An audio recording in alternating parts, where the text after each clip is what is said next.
Wondering if the vibratory pattern that we put out for safety and these types of things as we move through, if an army could actually walk literally through you and we would be invisible to each other because the vibratory state would be so different between us. That's what lore and legend is all about, is people becoming invisible because they believe they could. Now, I think it was change of density, what they were moving into, that allowed marching armies to just walk right past them, over them, through them, and they didn't even interact with them. They were in different density levels. That's the whole thing. Yeah. We're the ones who manifest this reality during it, and we own our own minds. We own our own states. We manifest what we want, F these globalist bastards. Hey, keep it positive, man. We need to use that energy to manifest versus giving it to them. Yeah. Save that energy and use it for yourself. See, they're stealing your energy and your time and your life force. Yeah. All right. David Dubine is on Radiant Creators. This is David Dubine from Adapt 2030. Certainly been on the show plenty of times in the past. And we're just here to catch up. That's what we're doing. That's kind of the whole point of it. There's so much going on in the world.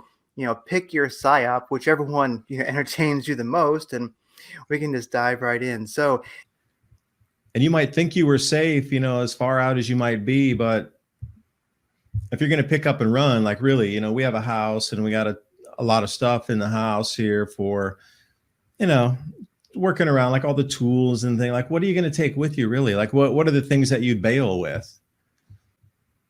What can you put in a car? What 100 pounds of stuff could you take with you that would be essential? That if you have to leave, you can't come back to your house. What are the things you're taking with you? Like the medical kits, that'd be first on my priority list right there. Medical kits, some storable foods, portable stoves, any kind of thing that runs on propane, because you can buy those tanks anywhere.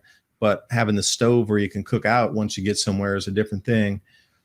You'd have to just make a list of things that you would, instantly throw into the car as you're running out the door. You got to have a go bag in the safe or, something like this. I mean, really, what's your list? I mean, you don't have to speak it because I know we both have stuff that we wouldn't want to disclose, but really, what's the list of people's top things that, again, if you had to start life over in a different state or a different country, like what are the things that you would take with you if you could? I mean, a handful. I backpacked when I was younger. And when I talk about it, I wasn't backpacking like, but through Europe, but backpacking in India, in Thailand, and these kind of countries, right? Africa, South Africa, Botswana, Namibia, Swaziland, Lesotho, that whole South Africa area, Zimbabwe. Backpacking really taught me a lot of things about what is the most essential things to carry with you to keep going. Because back then there was really not very much internet. I'm talking about the early to mid 90s. It was like your Lonely Planet book and tales from other travelers. But one thing that was always the same of, your hygiene kit, the clothes that you needed to keep yourself warm. And, what were the essentials on that? I mean, you always had your core kit that you had to carry with you, and you were able to put it on your back and actually walk it to the next destination. So you got to think to that mind frame. If I have to walk out the back of my house with just a backpack, like take it down to that level, what are you going to take with you? I mean, even your computer would be too heavy and bulky to really take with you. You might strip the hard drive out of it and then leave it. But otherwise, I don't know, what would you carry out if you could carry 50 pounds of stuff from your house and that's it? Then what? Because two people walking with 25 pounds is going to slow you down tremendously. So if you think, I'm just going to put on the backpack and run up into the forest, I guarantee you'll be out of breath unless you practice that 10 minutes into getting up the hill, right? Yeah. And that's one of the things is where I think it's really important, for individuals to, practice all these things. Like, I mean, everyone's different, but for me, I think that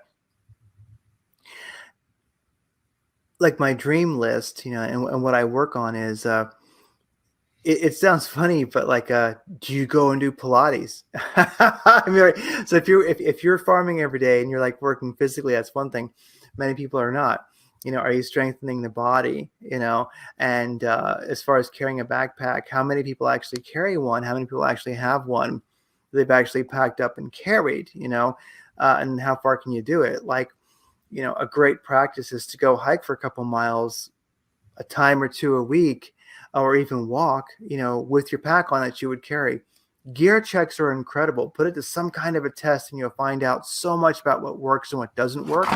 What hasn't been tested most likely won't work. So mobility is a great thing. And then actually, gear checking, all that kind of fun prepper stuff. Like how many people actually, here's a fun one for the weekend, turn your power off at the breaker. You know what I mean? And spend the weekend without power. It'll be a little bit annoying. Get the generator out after I do that? And yeah, you can get the generator out. You know what I mean? And then your neighbors, if you live near people, are going to be complaining because it's loud. Then you find out how much gas it needs. All these things can be fun now. They can be fun exercises because really, what you haven't tested, what you haven't tried, when you need it, most likely won't work.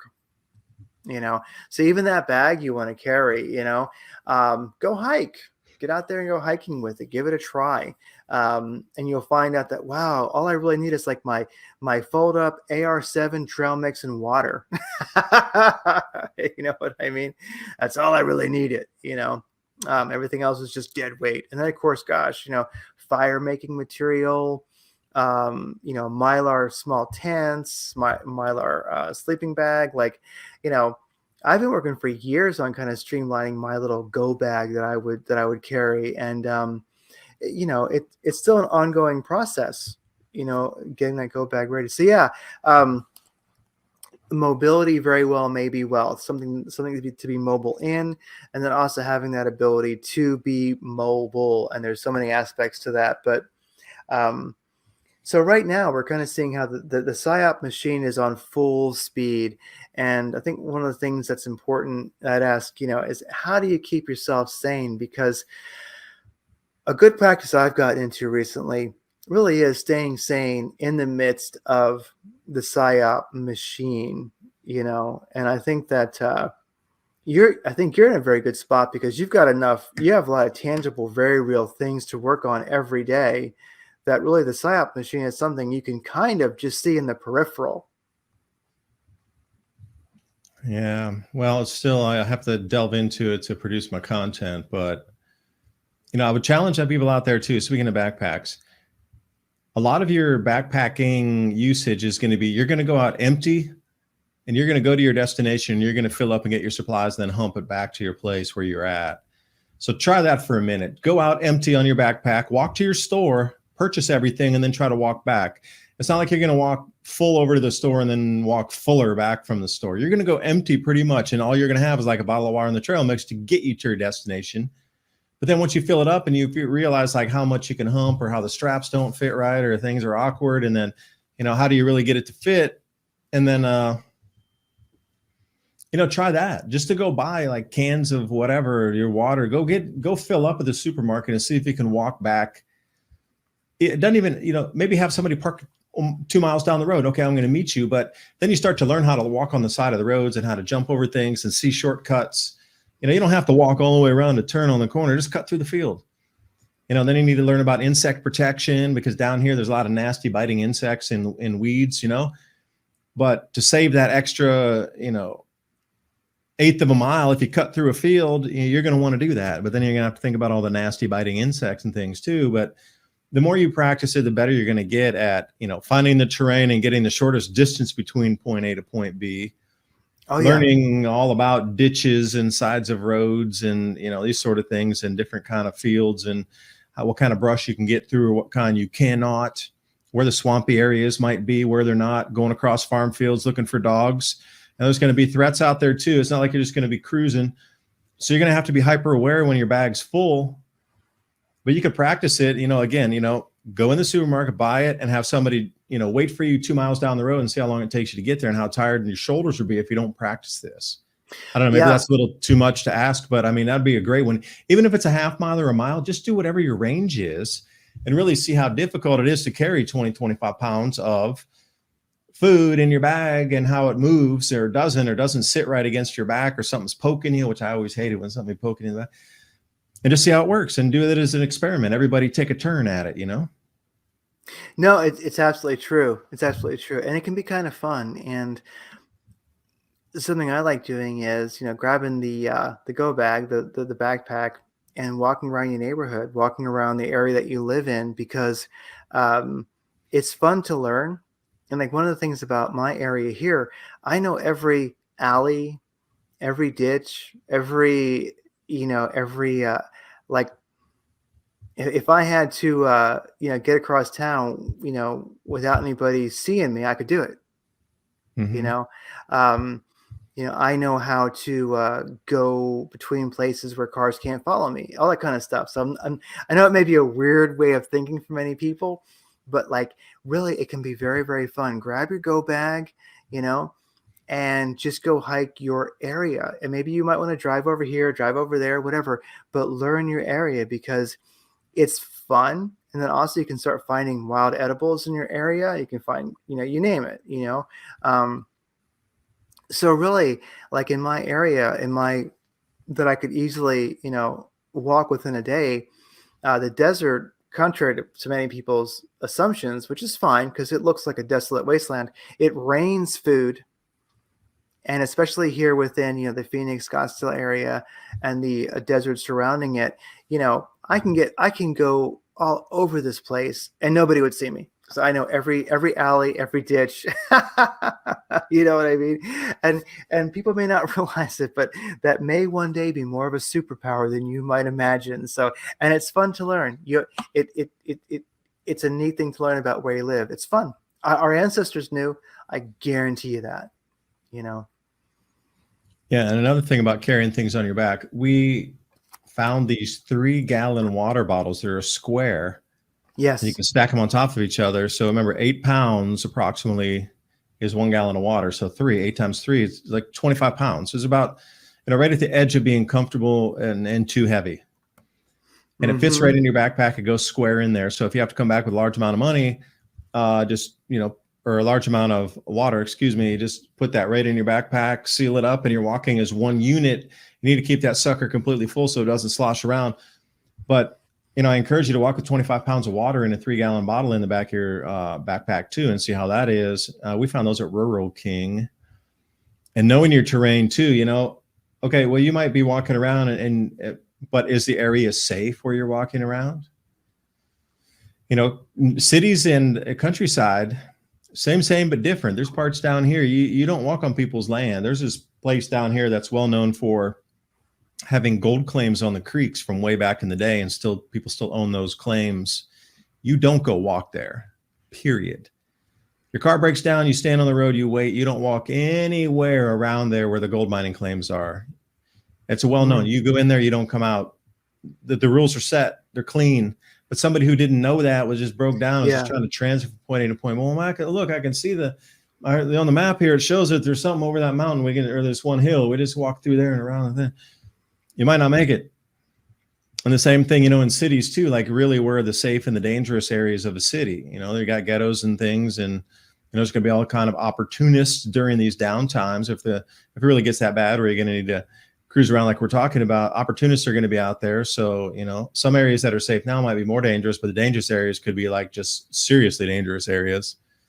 One of the things that I was going to mention is there's a podcast you were on recently, and you're talking about the cycles. It corresponds to some of the things that you were saying. So these big cycles upon cycles, are definitely, along with this 2,000-year cycle that we have going on right now, coming to a close, coming to a change. There's a lot of cycles. So, make ready, people. But other than that. Yeah, because you were more on the Aquarian ending, moving into, remember when the conjunction of, what was it? Jupiter and Saturn, when they got within a couple degree arc of each other, started to look almost like one single giant planet together. They were a couple minutes off of each other there.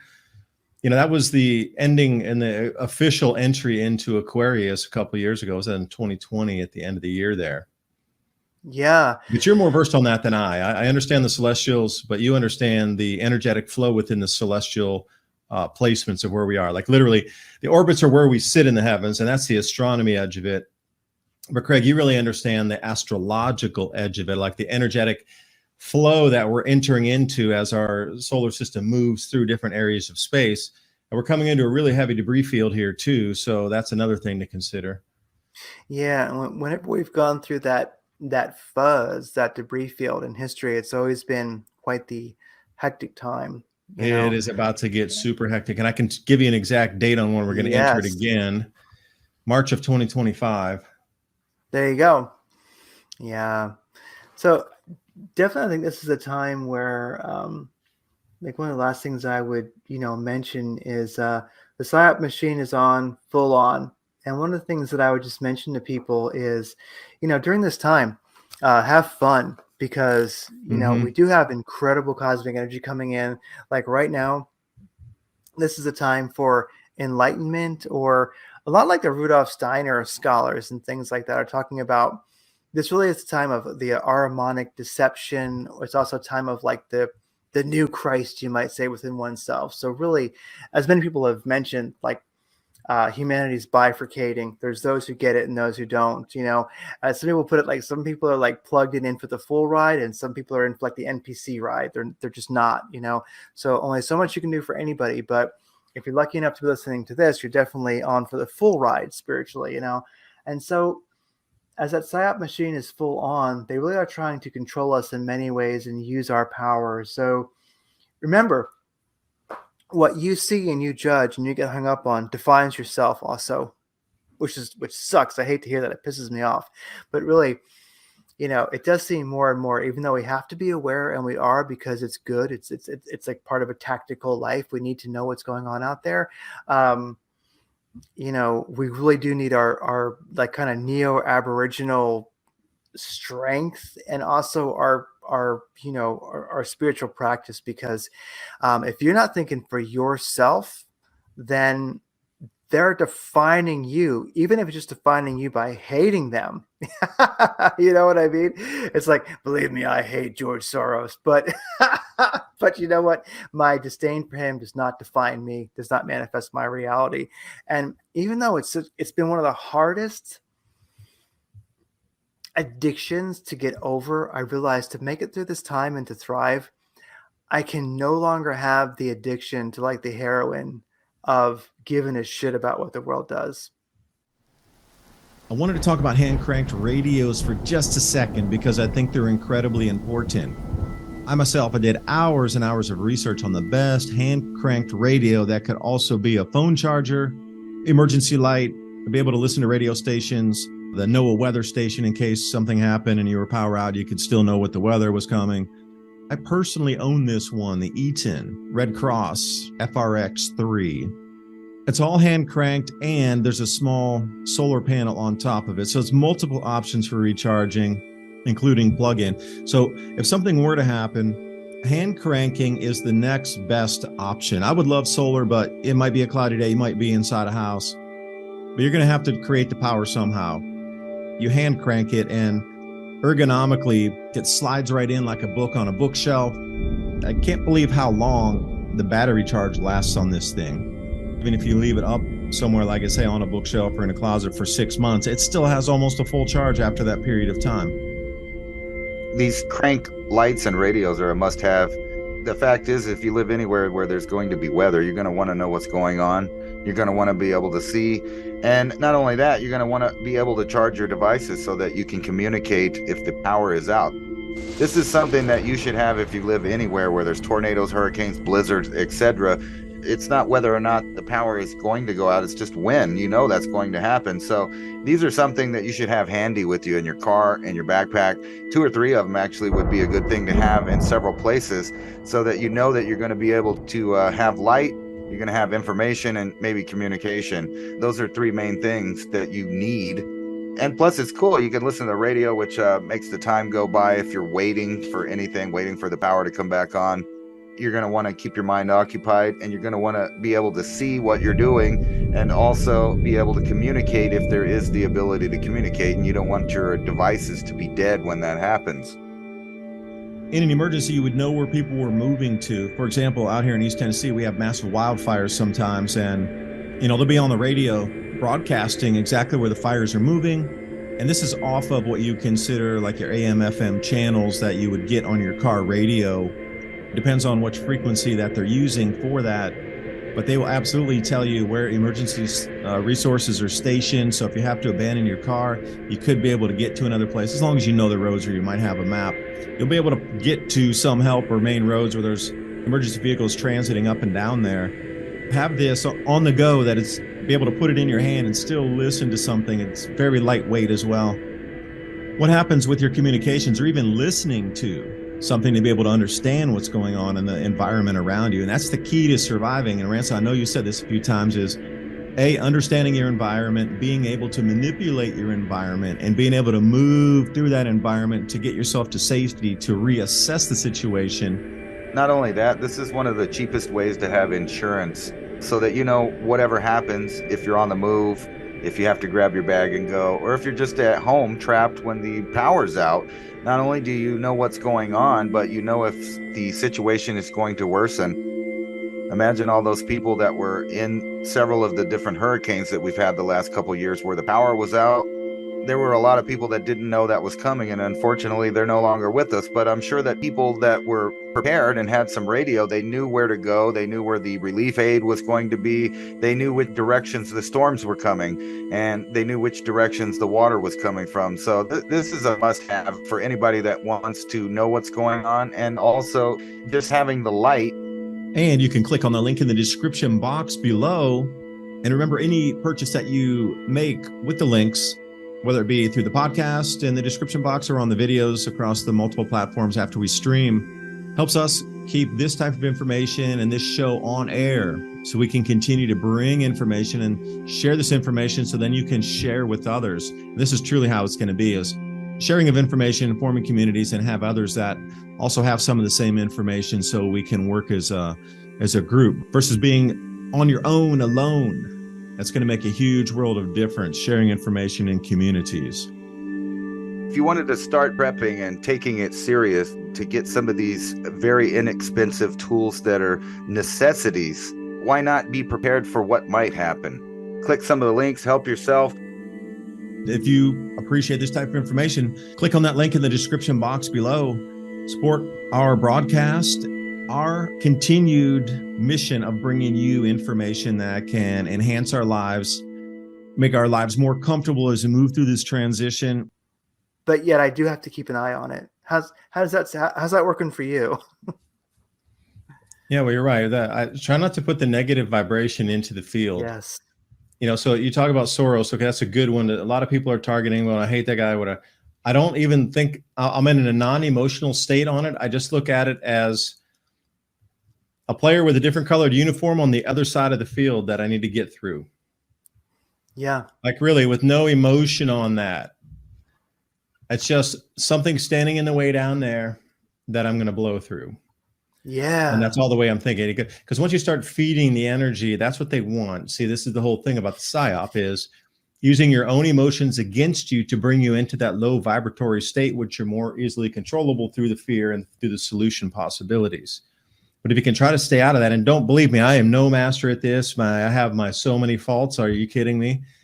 But sometimes when I get into that, like, I wouldn't say depressed state, or just like really like, oh, this is terrible kind of state, I think of myself being in a hot air balloon and actually rising above and seeing that vibratory soup of something real heavy, but getting in a hot air balloon and actually visualizing myself lifting out of that, and me looking down on that and just saying goodbye to it and waving goodbye to it as I ascend out of that. And the visual exercise, as long as mental exercise, I really want to like feel that energy coming up as I release all that negativity of getting out of that soup. And I can actually feel myself splitting out of the layering there. It's crazy. Like I can almost feel it going down my legs and out my feet as I split and come out of that. And I really try to blend that meditation, visualization together to change my state. And that's the biggest thing too, is changing your state and trying to get out of that, good and bad, because it is what it is. It is what it is, you know, through the course of just this dimension existing, this duality between light and dark has been here since the beginning. So and once you start to quantify it and involve yourself emotionally into it, that's just not good for anybody. If we could all, in unison, all 8 billion people just divest from the emotion on that side of things, I think there would be an instantaneous change in our physical reality. It'd be like almost an eye blink and we'd be in a different world. if everybody could think the same thing on the same second on the planet of just giving up and living in just giving love out for 5 seconds and not keeping any personal emotion on anything. But if we could all do that in the same day, all 8 billion people, doesn't matter what time zone it, everybody stays up all day and all night across the planet, 100% of the people, and we think something differently all at the same time, I really firmly believe that our physical reality would change around us. And that's the thing with the massive, psyop that we're living through right now. The mega psychopaths, they know that, and so in a sense they know how to manipulate. So in a sense, when they make you angry at them, they're causing you to manifest that reality, and so ultimately, like I say, it's like giving up heroin. I'm sure giving up heroin is probably harder, but I'm not sure. It's at least harder. Yeah, I've never tried, so I'm kind of just guessing, but I mean, it's at least harder than giving up smoking. How about that? Like, to let go, to realize that that's the world of Caesar. You see it, you realize it, you can measure it once in a while, but you got to have your inner source and live from there. So that's the thing. That's kind of, I think, the key right now really is just to be manifesting your state, your reality, because the thing is that every individual, like, as I forget the biblical line exactly, but it says, all are called one by one. So the thing is, I think that in the world right now, many are called, many are there. Like, every instant is your new manifestation. Ultimately, you're creating this reality. And so I think enough people, this reality is bifurcating, it's splitting, and enough people are manifesting their beautiful state, this beautiful vision. They're becoming aware, alive, and then many people, they're not, but there's a split, and that's just the way it is. And so the thing is that you're mentioning everybody thinking one moment, and then we have this utopia, and yeah, you're right. But I think the thing is that, and this is what's causing the massive psyop, why we have so much turbulence in the world right now, is that so many people are flickering in and out, and then so many people are staying in those better states that, I don't know where it's all going to end up, but there's a lot of people going in the direction that we're going in, and it does seem like, for me, a whole let go of the, you got to own your own mind, own your own thoughts, manifest your own states, and just kind of like F them, keep an eye on them because they're dangerous, but let it go. We got to let it go. You got to let it go. Yeah, the magnetosphere changes too. And, I talk ad nauseum about perception of what you see visually and auditory will change as we move through these magnetic field changes. Everybody's experiencing it. Like, there's not one person that doesn't feel different today in the state of the world that it is. Like, something's shifted enough noticeably for everybody on the planet. There's not really one person that doesn't feel that there's some shift that already has occurred that they've been part of, but they just can't put their finger on. Well, that shift is going to continue all the way through 2024. And I really don't know what will happen once we reach this. I'm going to call it a magnetic anomaly. I'm really unsure. I have some ideas in terms of zero magnetic field, possibilities of a zero magnetic field state on download that could be put into the human brain when there's no functioning positive negative field in the brain. If it's at a zero field state, what could be plugged in there? And maybe this is the consciousness sweep of that wave everybody talks about, is perhaps we have to come into a zero magnetic field state, and there's a massive download from the creator into right at that point. And then when the magnetic field snaps, everybody's literally been upgraded, and you can see through so clearly. You guys, you get out of here now. We're not even a question of we even thinking about yet anything that we're gonna believe anything you say or do anything you do. No. And everybody in unison just says, no, you're back to the dustbin of history, bro. We're going to wait for another 12,000 years for you to come back. But this time you're completely 100% done, and we're going to take the world from this point. Something like that is what I more envision as we move through these next couple of years. That's why the psyop is hitting this ultimate point, and there's so much rushing at us like light speed points of light, because they need that. They're in a panic mode of trying to control humanity as we're getting into these last 2 years before really the power bases we understand on the planet is going to no longer exist in its present form. We're really just years away from that, really, like just October. And I do believe it'll occur even before October of 2024. I think we're right at the cusp of it as we come through. I will say one thing about the show I was doing today. I have my show up at Mike Adams' channel. I got the Brighteon TV show slot on 2 to 3 p.m. Eastern Standard Time. I was talking about the UVB runaway radiation event that's about to happen with the catastrophic destruction of ozone because of the mesospheric ice crystal clouds. Like that in itself, the amount of UVB radiation that's going to strike our planet almost instantly starting in August, September, October, November of this year. There's going to be a catastrophic runaway destruction ozone event in the southern hemisphere where that ozone hole is going to widen from that to like that in months. And it'll be the biggest expansion of the ozone hole ever. It'll eclipse the 2000 low records, and you're going to watch some serious scientists shaking their heads going, what just happened? Because that Hunga Tonga eruption put 10% more moisture into the atmosphere.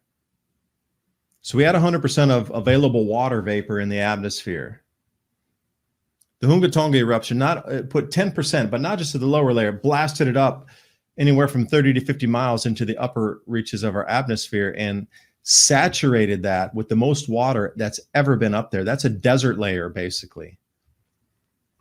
You're talking about a once in a 2,000-year flood going into the driest layer of our atmosphere and layering it with ice crystals where the breakdown of ozone occurs. It breaks down. It's chlorine and bromine that break the O3 ozone molecule down. It strips off one of the ions. You're left with the oxygen, and then that one atom of oxygen rebinds with the chlorine or the bromine to make different compounds that then recirculate through the atmosphere.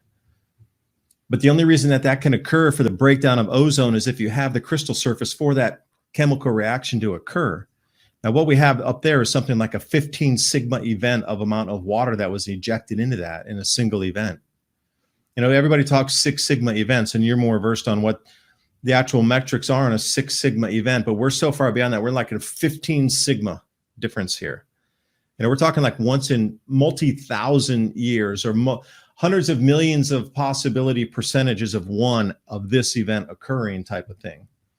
So the breakdown in ozone is going to be runaway. So at the same time, the reason I'm explaining this is as the ozone breaks down, the ozone hole is going to widen, and it is going to allow a huge amount of UVB. There's going to be catastrophic sea ice melt, and there already is. I did the whole thing today. UVB striking sea ice surfaces is going to melt the ice faster, and also the crop destruction. I focused on barley, huge reductions of 18 to 34%. Depending on what period that they are in the planting, the mid growth of the plant into its maturation phase, or getting close to the harvest date and the percentage losses on that. But the amount of UVB that's going to pound the planet, your radiation changes things. And Robert Felix, you and I, we both met him when we were up at LeakCon that one year. He's passed on. Great man. Yeah. He wrote that book, Evolutionary Leaps and Magnetic Reversals, or was it Magnetic Reversals and Evolutionary Leaps? But one of the main things he kept focusing on was this massive burst of UVB coming in to change the human DNA. And we're about to hit something similar on a very light version coming up here in about, 6 months? Yeah, crazy stuff.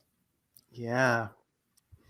So we got 6 months. I remember it's very amazing, that LeakCon that we were both at, that was quite it only seems to unfold as a very, very powerful moment. It really was. So it's really great to have met Robert Felix there.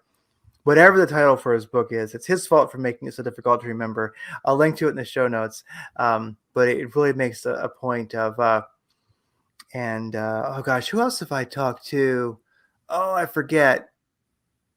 Sasha Stone. Sasha Dobler, yeah. And his books are, oh my gosh, I have 2 of them. Yeah, Sasha's books are super deep, and shout out to Sasha Dobler. Thank you for including me on your release list. Really? That's amazing. So, wow. I mean, he won expert in the field of history and effects of crop losses, natural disasters, government overthrows, and how population migration mixed into that. That's the guy you want to see. That's the guy you want to talk to. Yeah, Sasha Dobler's books will, they're awesome. You're blown back in your chair, just like, whoa, I can't believe there's that much information, and like it all makes sense and dovetails and connects so perfectly. Yeah, like, and he makes the point in both slam of his back books. in your chair. Yeah. Oh yeah, and I haven't gotten through them. I mean, I've read some of each of them, but they're deep, they're amazing, and he makes the amazing point, and I mean with phenomenal research beyond comprehension, that as bad as it might get, this is our evolutionary leap. Like Felix mentioned, this is it. This really is it. This is our evolutionary leap. That's what happens during these times. There might be catastrophe, but this is an evolutionary leap. Absolutely. That's something I'm certain of. So it's all about, are you riding that evolutionary leap or not? And so for me, yeah, definitely letting the world of Caesar be the world of Caesar and creating your own states, owning your own mind, manifesting your own reality, and just, don't get down. It's something I know I have to fight sometimes, is that really, stay positive. Don't let yourself get down. Own your own mind. Be positive. Envision what you want. I guarantee, this is a fun one. If you're listening to this, you made it, or you wouldn't be here. So we're on the other side, pulling us all towards that next reality. All of us here. And we need you. Yeah, we need you. You're important. You made it, or you wouldn't hear stay with this. us on the planet. I know so many people want to exit this planet on themselves. Please, we need you at the moment right here. Mm-hmm. You could be the final one that tips over onto the new world that we need. So please stay with us. We need everybody right now, and I need everybody to stay with us. Please stay here. Yeah, you were stay with called, us on the ride. Yeah, you were called to the future. That's why you're listening. Yeah, we're truly. all there. Yeah, I gotta just throw out everyone loves Joe Dispenza. There you go. Becoming Supernatural. Check it out. That's an amazing one in creating your own reality. And of course, there's always. I've been reading The Art of War. The Art of War is essential right now. Yeah, really, it is for survival and how people are going to move. It really is. And like the Neville Collection, you can find all these over. I'll link to some of these lectures, some of these chapters of this book. It's all online. You can just listen to it if you want. I'll link to a couple of them. The Art of War is an essential book. I mean, it is. One of the things about it is, like it says, there is no peace where there is no treaty, and it's hard to win. It's hard to lose, but it's also harder to win gracefully, because then you have to meet your enemy as an equal and make a treaty where you both win and lose some as equals, or else you'll never have peace. The Art of War is a darn enlightening book. And when you see the world today, you realize that especially leaders in the West, they ain't read it. What's that one? Yeah, saying? The terrain chapter for me is the number one read out of this. The terrain chapter. Okay. Yeah, because it tells you, like in these types of situations, I wouldn't really say combat, but movement of troops and movement of people across lands. It tells you how they're going to move and how you should move to avoid them. Like stay down in the lows of the valleys when you're traveling during the daytime, but hit the high spots at night so you can see campfires down. It just here's a good one. Regarding your soldiers as your children, they will follow you into the deepest valleys. Look upon them as your own beloved ones, and they will stand by you until death. So, I mean, it doesn't have to be troops. I mean, you could treat anybody like this. There's a lot of just common sense knowledge on how you want to live through life based on, this was the greatest warrior of the time, and, was forced to write this book. But you have to think about that. Like, this is the knowledge passed down from several thousand years ago, but really nothing changes. Move through the low valleys during the daylight, and then where to camp on a south-facing sunny hillside. These are practical things that any survivalist book would tell you today, but this was written thousands of years ago, which is the craziest thing. And just commonsensical things on how you here I'll read a quote here for you. It says, yeah, when you come to a hill or a bank, occupy the sunny side with the slope on your right rear. Thus you will at once act for the benefit of your soldiers and utilize the natural advantages of the ground. And it talks, if you're coming into a marshy area, avoid it. Like the simple thing. So it says all armies prefer high ground to low ground and sunny places to dark places. So to move through, stay on the low ground and in the dark places, and you can walk right through them. Camp on hard ground. You'll be free from disease of every kind. Obviously, if you're not going to be wet and soggy and all kind of things that are growing in the moisture there. Here, this is what I was talking about.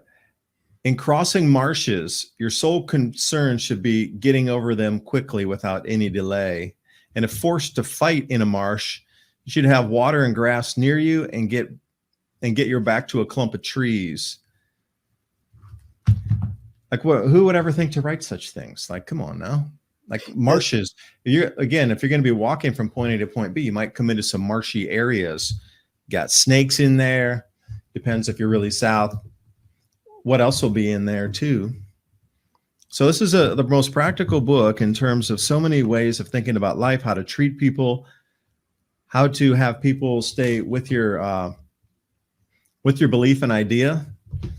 And this is a good one. I'm also reading the book cover is right over on my shelf there, Think and Grow Rich by Napoleon Hill. Yes. That's one of my faves because I'm trying to manifest safety and abundance during this time. So I'm always writing down these different things that I can repeat in my head.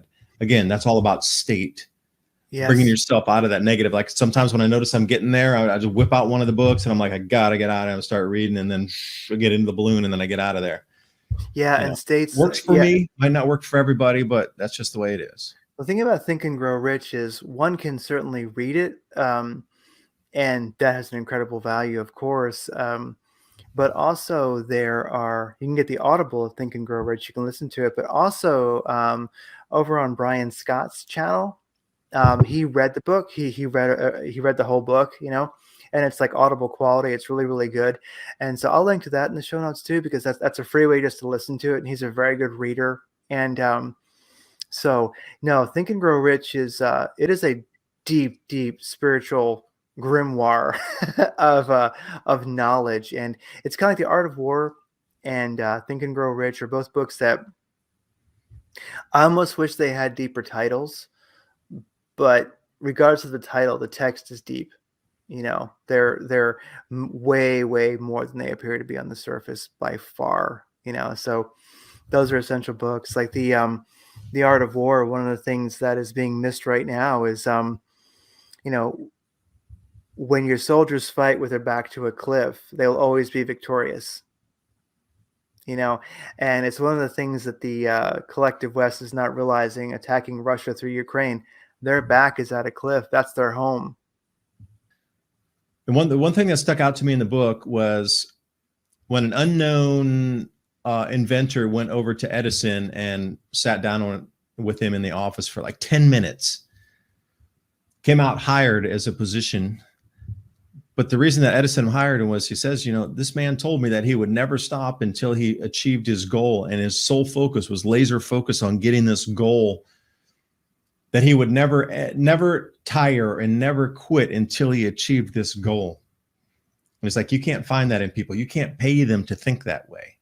This person walked in and guaranteed me that whatever it took for 2 years, 3 years, whatever, that we would achieve this goal. And that's the reason Edison hired him. And there's really a lot of validity in that, because unless your mind, heart is in that, and you will not stop. You are like the Terminator to get to your goal. Unless you think like that, you're not going to get there. And plus, you can't buy that. Yeah, you can't buy it. Belief, and you can't buy the action. Yeah, you could buy the action, but no, not the heart into the action. You could hire employees, but if their heart's not in it, if they're just there for the cash, and they might work a little extra, whatever. But the individual that's striking out on that never-ending pursuit of that goal, that's it. It's what got us to the moon. It really was. It's what got us to the moon. It definitely did. Yeah, that was the teleprompter or the teletyper.